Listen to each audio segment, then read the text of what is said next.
Hello, my name is Axel Hoagland. I'm a financial advisor at Highland Wealth Management, and I wanted to share this video about investing early.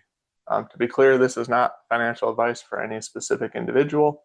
If you want financial advice, you can contact me directly and we can make a financial plan that works for you. I wanted to acknowledge Michael Finley, who I learned investing from. I'll put a link to his information under this video. He's also known as the crazy man in the pink wig. I wanted to share this information about investing early because I've heard a lot of people complain about low wages and wages not keeping up with inflation, and about capital. So that's people with money or businesses, capital out earning labor. And I believe all that is true. You can read about it in the book Capital in the 21st Century by David Piketty. You can also learn about that in these videos by David Shapiro about post-labor economics, which I will also try to link below. And so I believe that capital will continue to out-earn labor in the future. And so to me, the best thing to combat that is to get everybody to have a bigger share of the capital. And to do that, you need to invest. So to get to my point here in the video, I have a couple graphs here. And so what this graph is showing is the result of investing $2,000 a year for 10 years.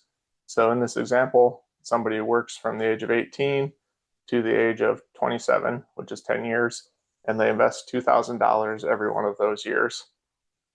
And you can see if they had a 10% return for those years, that is the blue line, and so they would have invested $20,000 over those 10 years, 18 to 27. And that money, when they turn 65, would have grown to $1.2 million. And so that is not adjusted for inflation. The 10% return comes from the average return of the S&P 500 over the last 50 years. So the average inflation during those years is 3%. And so that is what this orange line represents, is the inflation adjusted returns of that money.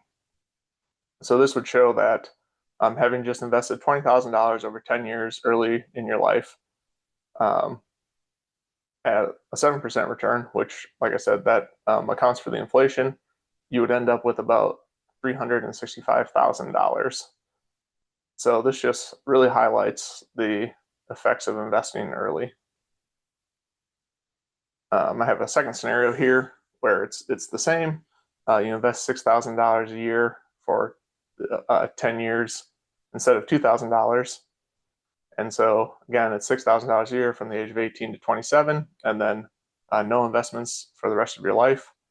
If that grows at 10% a year, you would end at $3.6 million.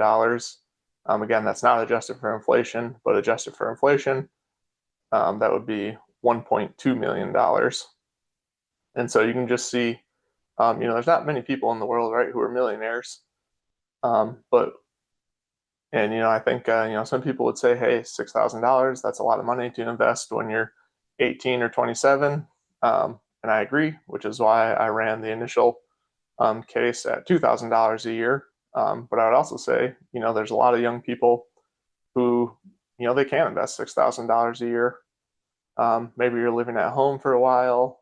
If you're making, $15 an hour, which a lot of people make these days, even at young ages, if you're living at home, maybe you have a used car, you keep your expenses relatively low, potentially you could invest $6,000 a year. So I just wanted to share this information just to kind of help young people understand just the real power of investing early. Thank you for your time.